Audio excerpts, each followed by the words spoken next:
For me, the Academic Forum for Peace was an interesting opportunity to hear the voices of religious scholars as well as religious figures, both in the Christian faith as well as in the Muslim faith, coming together to have a conversation about what each of their religions has to say about peace. My name is Deepa Kumar, and I'm an associate professor of journalism and media studies, but also of Middle East studies at Rutgers University. And my book, which is coming out in the spring, is called Islamophobia and the Politics of Empire.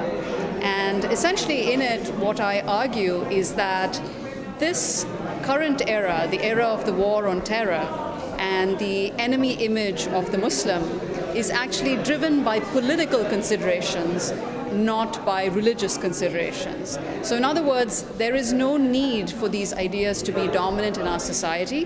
What we have to do is look behind that image to see what are the agendas that are moving it forward. And so the whole contribution of this book is to start from the 7th century, to look at the birth of Islam, to look at the contribution that Islam and Muslims have made to Europe, to look at what Muslim majority countries have taken from Europe, the intermingling of cultures and of civilizations, to show that there is no need for there to be a clash between Islam and the West. And I see the telling of this history and the telling of this story as important politically because tens of thousands, millions of people are dying in the context of this war on terror. And my work is a contribution towards peace and towards stopping and towards questioning the logic of the war on terror. The image of Muslim, improve the image of Muslim. Absolutely. I have been very inspired by the Arab Spring, and so have people in the United States, which is where I live. If you look at the Occupy Wall Street movement, which began in Wall Street, New York, they have occupied a park called Zuccotti Park, but they have renamed it Liberty Square in honor of Tahrir Square in Cairo. And so people are taking the image of struggle, of resistance from below, from the Middle East, from North Africa, and using it to inspire them in their own struggles in New York, all around the United States, in Spain, in Greece, and so on.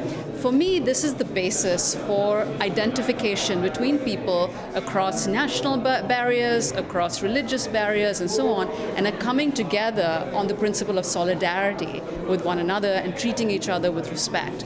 And that is a very important moment. It's a moment, I think, that can lay the basis for peace, because once you see one another as brothers and sisters with whom you have similarities and common interests, the idea of then taking bombs and dropping it over their heads seems illogical. The idea of spending trillions of dollars on these wars seems ridiculous when in our own country the schooling is terrible in the United States, the healthcare system is terrible, and so on. So let us use these resources to build the United States. Let us give these resources to people in war-torn Iraq that has been destroyed by the United States to rebuild that country. That is the agenda that I am interested in. Okay.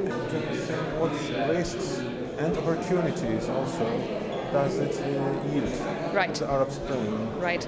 I mean, for too long there has been a stereotype that people who live in Muslim majority countries can't think outside of Islam, and that all that they want if they become political is to create an Islamic state. What you've seen in Tunisia, what you have seen in Egypt, what you're seeing in Syria and so on, is people actually wanting democracy, people wanting political freedom, freedom to assemble, freedom to vote, and so on. This is not Islamic, it's not Christian, it is not Hindu, it is not Jewish. It is basically the right to be treated as equals in a society and decide what happens to one's society. And so I think this shatters the mythology that somehow Muslims are these people who are stuck in pre-modern times.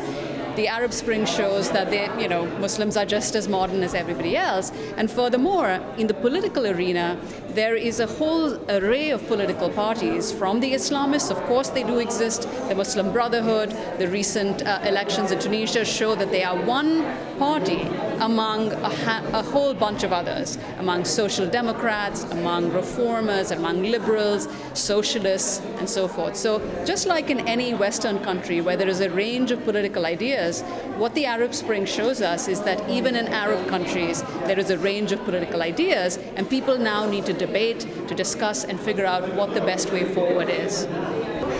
Civic society in such countries. Yes, I think that question is yet to be decided. The first part of the revolution, for instance, in Egypt is completed. The dictator was overthrown. But since then, people have come up against resistance. The military is the main source of resistance, trying to prevent this transition to a democratic country. You know, they've been pushing back against the demonstrators and so on. So it's still up in the air as to what's going to happen. But I do think that the desire is there. I do think that people want to do this. And whenever you have seen mass mobilizations and struggles, differences that exist between people, such as Coptic Christian and Muslim and so on, those break away because people see what they have in common with one another. Whether you're Christian, whether you're Muslim, you had Hosni Mubarak, who didn't care about democracy, who didn't care about equality, and so those things bring people together, and it's from that we have the prospects for the creation of democratic civil society and so forth. But it's still in the process. We'll have to see what happens. And that it's, for Muslims, it's a universal justification. It's an easy justification. Right. Well, that argument that people use a particular term to justify their oppression, that was used even in the case of African Americans to say, well, you say that you're discriminated against, and in fact, it's still used in the United States. Why should you complain when you have a black president, right? But to answer that question, you really have to look at discrimination at a structural level, right? So, for instance, in the United States, you still have a situation where two qualified applicants for a job go and apply for this job. One is African American, the other is white. This is a University of Chicago study. And over 90% of the time, the white person gets called back. So there is a sense in which racism and oppression and discrimination is something that exists in a society. I don't think that stops people necessarily from forging ahead and pushing forward, but I think we have to understand that there are barriers that people of color have actually come up against, whether it's in jobs, whether it's in housing, and so on and so forth. And we have to try to dismantle those barriers to give everybody an equal opportunity to succeed. That's in terms of the United States. In the United States, by the way, in general, the Muslim population actually is economically far better off than their European counterparts.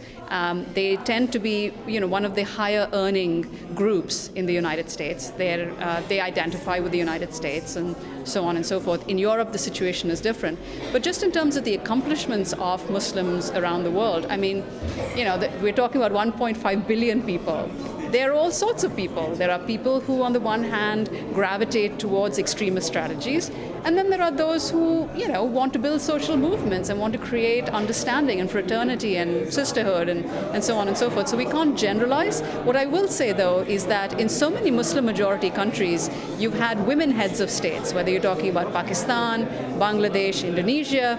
We still haven't seen that in the United States. So should we turn that around and say that, American women are just hiding behind the idea of sexism and they haven't been able to accomplish anything? No. There are very real barriers that women face in terms of becoming political leaders in that country. We have to dismantle those barriers and allow them to rise to their full potential.